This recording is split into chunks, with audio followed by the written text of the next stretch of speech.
এই দেখো বন্ধুরা, আমি একটা পেতে নিয়ে কোথায় চলে যাচ্ছি বলো তো? এখন আমি চলে যাচ্ছি মাঠে শাক তুলতে। আর কি শাক তুলবো চলো তোমরা দেখবা। তো এই দেখো চলে এসেছি, আমি মাঠে চলে এসেছি। মাঠ মানে আমাদের বাড়ির সামনে যে জমিটা, তো সেখানে আমি চলে এসেছি। আর এইগুলো যে এই শাকগুলো তুলছি, এগুলো হচ্ছে মটর কলাইয়ের শাক। তো দেখো কত সুন্দর শাকগুলো হয়েছে। আর এই শাকগুলো আমার বাবাই লাগিয়ে থুয়ে গেছে। আর পেছনে দেখতে পাচ্ছ, পেছনেও বাঁধাকপি, ফুলকপি অনেক কিছু লাগানো হয়েছে। তো এখন আমি এই শাকগুলো কুচিয়ে নেবো। আর এই শাকগুলো না বেশি না কোচালেও হয়, মানে এত নরম শাক, আমি একটু বড় বড় করেই কেটে নিলাম। তো এবার এইগুলো দেখো আমার কমপ্লিট হয়ে গেছে কোচানো। এবার আমি এগুলোকে রান্না করে নেবো।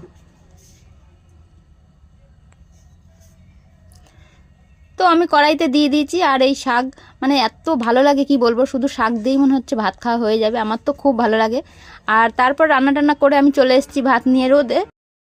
আর তোমাদের কাদের কাদের ভালো লাগে এই শাক অবশ্যই কমেন্ট করে জানিও। আর ভিডিওটা ভালো লাগলে অবশ্যই একটা লাইক করে দিও। আমি আর আমার ছেলেকে